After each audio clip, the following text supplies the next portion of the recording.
Have you ever lost something? I'm sure you have. We lose things all the time. We lose things like our keys and our wallets. Sometimes we lose our socks, right? I swear my washing machine eats them. All of us have things we lose, though. As you know, before Christmas, I had grown out my beard really long. And then after Christmas, I had shaved it. And looking at me now, you might be wondering, is Paul growing his beard out again? That's not the plan. I hope not. Well, that's not the plan. But I lost the electric charger for my beard trimmer. I have no idea where it is. I've looked in every single closet, every nook and cranny, in every drawer that it should be, and I just have no idea where it's at. I'll take you up on that. And so until I can find the charger to my beard trimmer, I just simply can't shave. And of course, the way it goes, that once I buy a new one, I'll end up finding the one that was lost. But losing something typically brings up all sorts of emotions. If it's something like our keys or our wallets or our charger for our beard trimmer, we might get angry as we storm through the house trying to find it. Where did it go? We ask, as if the thing that we lost was the one who got up and walked away, and we weren't the ones who misplaced it. Or if we lose something that's near and dear to our hearts, like a family heirloom, we might get sad that we've lost it. Or if it's our children that we've lost out in public, we might feel a little panicked and scared. Any parents out there who have lost their children, at least for a little time being? A few of us. Well, a few months ago, we took Elias to Malibu Jack's over in Louisville, which is an indoor arcade. They have go-karts and bowling. They have a few indoor roller coasters, which is pretty cool. But Elias's favorite thing is this indoor play place that has climbing walls and slides and inflatables and ball pits. And every little sort of corner is connected by these huge plastic tubes that the kids can run through and play in. So once your kid goes into one part of the indoor play place, it's actually really hard to keep track of them. Once they go through those tunnels, it's almost impossible to know which slide or ball pit or inflatable they're going to pop out in. Well, Elias went into one of them, and after about 10 minutes of not seeing him, we started to get a little worried. Do you see him? No, I don't. Where could he be? Oh, he has to be somewhere. And so we started to look through all the tubes and the ball pits and the slides and the inflatables. And with each passing minute, we started to feel a little more panicked. Did he somehow get past us and go back out into the arcade area? I think if it had gone on any longer, we might have reported a missing child and had them shut the entire place down. But then out of nowhere, he just appeared. Mommy and Daddy, I was looking for you, he said as he gave us a big hug and ran off to go play again. But being lost is scary. Losing things is not fun. I think that's why our scripture passage for today has resonated with people of faith throughout the centuries. Right? Even if we haven't lost sheep ourselves, all of us have lost something. Right? We've all lost something. And Jesus tells us this parable of a shepherd dropping everything to find one of his lost sheep. He has 99 of them, but he leaves them all behind to find the one that is lost. And the traditional interpretation of this passage has largely been that Jesus is reminding us of the depths of God's love and care for us. God is like our shepherd, just like Psalm 23 reminds us.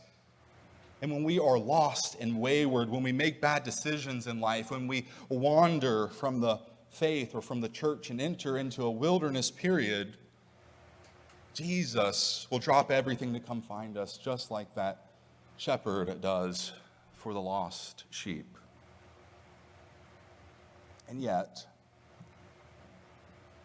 as much as I love this traditional interpretation, and even though I think it gives us assurance and comfort, and even though I think it's true that God will search for us and find us when we are lost. Folks, I'm not sure that this is actually what Jesus is trying to teach us with this parable. In fact, I think the traditional interpretation misses the entire context of Jesus' parable. So today I want to peel back the layers of this story and maybe try to look at it in a new way. And in order to do that, we first have to acknowledge the context of it.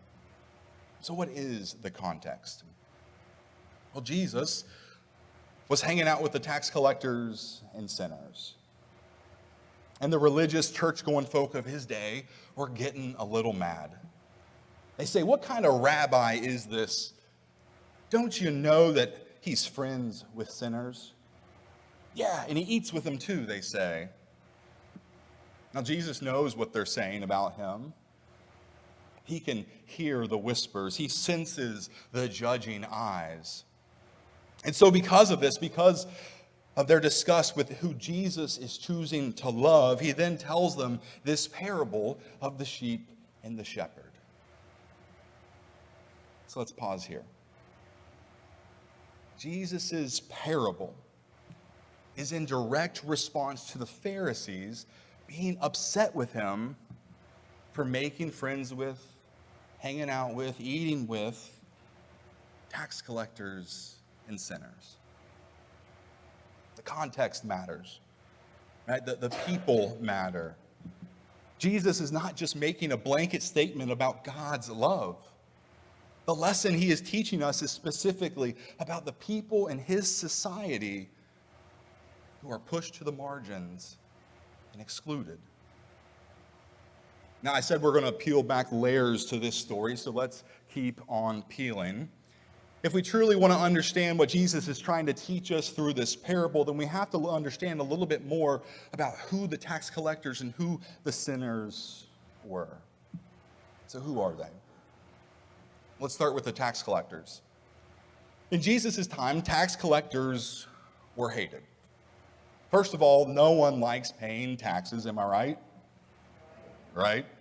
That's as true as it is today as it was 2,000 years ago. But even more so in Jesus' time, tax collectors were perceived as traitors.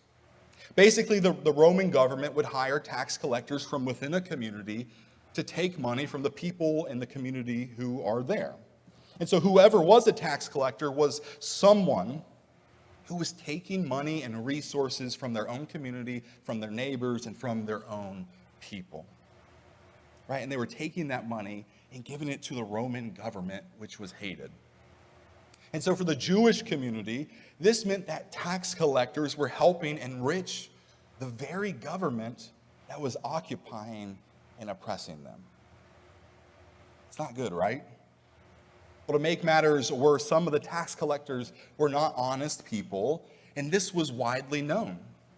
They would see that your crops had done exceptionally well this year, and so when the time came for you to pay them their taxes, instead of asking what they actually need, tax collectors would ask you for more so that they could pocket the rest of it. So this allowed them to be wealthier than the rest of the community. Now, of course, we can imagine that not every tax collector was dishonest or disloyal, but because of this, tax collectors were largely excluded from the community. Right? They weren't trusted people. They were thought as people who needed to be shunned and cast away. They weren't the people who you would invite over for dinner, and definitely not those that you would hang out with. And yet Jesus does. So that's the first group of people. Now, the second group of people that we have to consider before we fully understand what Jesus is teaching us here are the sinners. Now, sinners in Jesus' time could be a multitude of people. They could be those who would not conform to the religious law of the day. Maybe some of them were prostitutes, or those who were considered to be living sexually immoral lives. It could also be Gentiles or non-Jews from other nations, those who were not able to break into the inner circles of the community. And it could even be people with disabilities.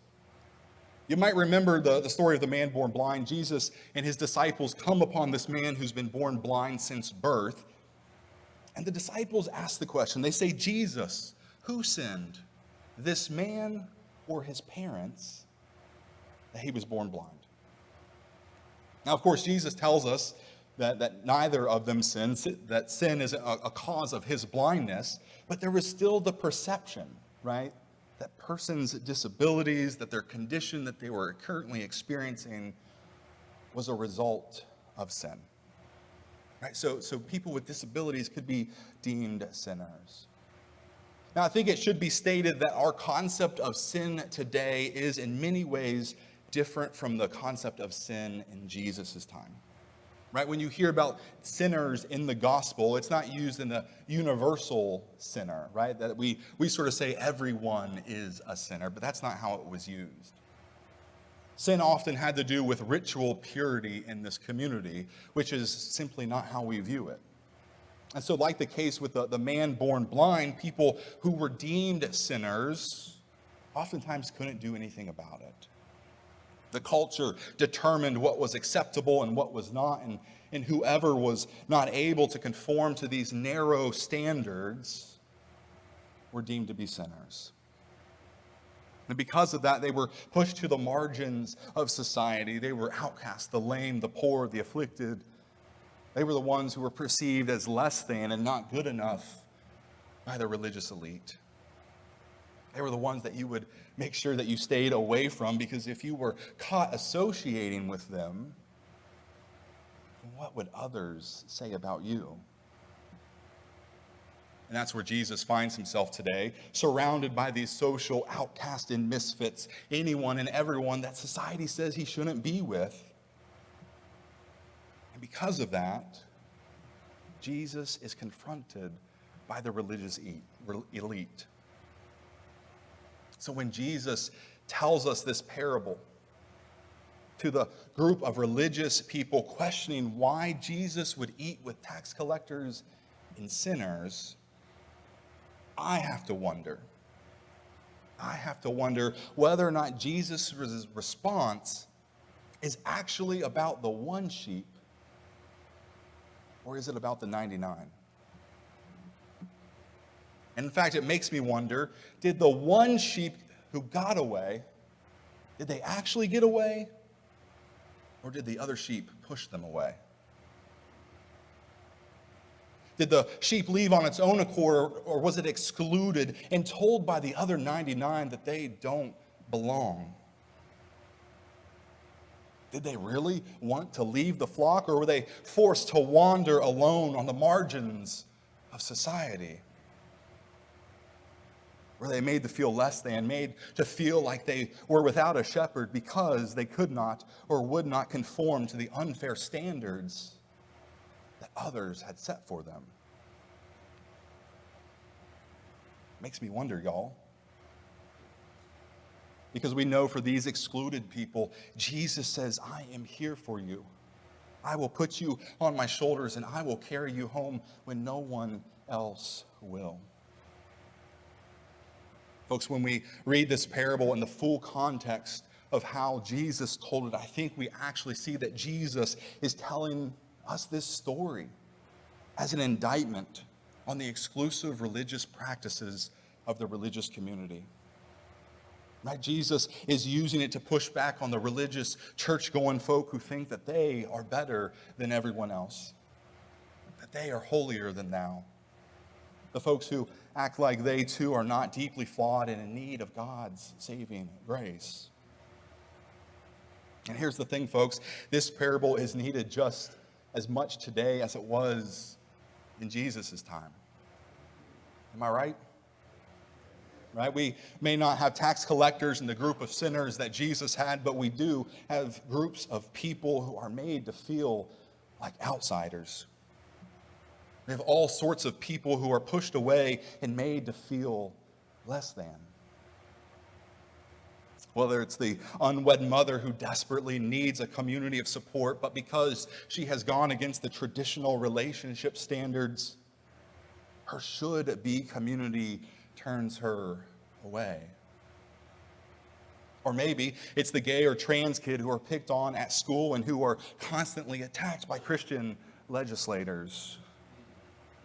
Or maybe it's the person struggling to overcome their addictions, or the unhoused person begging on the street corner, or the poor person whose Sunday best is not even better than your Sunday worst. Or maybe it's even the person who has all sorts of questions and doubts but is scared to ask, because if they do, then what will others think? And still today, just like in Jesus' time, there are plenty of religious church-going folk who push others away from the faith by saying, you are not welcome until you have met the standards that we have set. We open up the sheep's gate, we push the sheep out, and then we ask why? Why is that one sheep lost? And we do so without taking accountability for how we are the ones who have forced them away. And we do so without recognizing that pushing them away, well, maybe we are the lost ones. Folks, here's the thing. I believe that nothing separates us from God's love. And that will always be a theological hill that I will happily die on. And that's why we see Jesus fighting so hard to love and welcome and encourage those who go unloved in our world. It's ultimately why he became friends with tax collectors and sinners. It's why he goes after the sheep in his community who have been pushed away. In a world that does not love them, in a world that does not want them, Jesus shows them that God does love them. Jesus shows them that God does care for them. Jesus shows them that God calls them his own. And so I can imagine that Jesus was sitting there next to tax collectors and sinners, maybe eating a meal with them, as he often did. And the religious church-going elite, they see this and they sneer and they scoff. Why, Jesus? Why do you associate with those people? They ask. You're better than them. You should be hanging out with us. After all, don't you know that those people are the lost? Jesus looks around, surveying the crew of misfits and outcasts that he has gathered, those he now calls his friends. No, he says, they were once lost, but now they are found. And thanks for the invitation, but I'm right where I want to be. Amen.